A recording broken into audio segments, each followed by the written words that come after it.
And meanwhile, Trump is not wasting any time in selecting his team for a second term in the White House.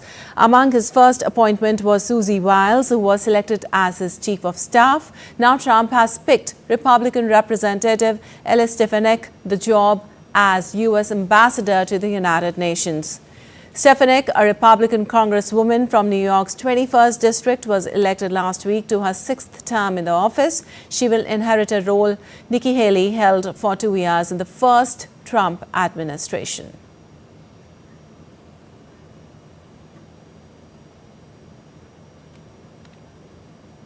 And former New York Representative Lee Zeldin will be leading the Environmental Protection Agency. Republican former Congressman Zeldin has frequently voted against legislation on green issues. Trump is likely to reverse many rules administered by the EPA on the burning of fossil fuels, including one curbing carbon emissions from power plants and another slashing such emissions from vehicles.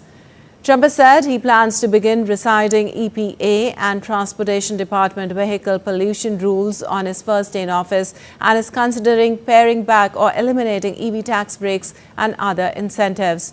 Trump also plans to rescind California's ability to set its own vehicle emissions rules as he did in 2019.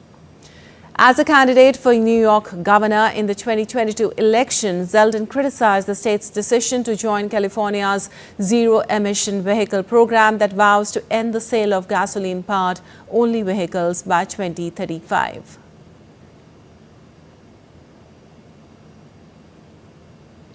And another major appointment announced is of Mike Waltz, selected to be National Security Advisor. Waltz has served in the National Guard as a colonel. He criticized Chinese activity in the Asia-Pacific and has voiced the need for the United States to be ready for a potential conflict in the region, while slamming the Biden administration for a disastrous withdrawal from Afghanistan in 2021. Waltz has publicly praised Trump's foreign policy views.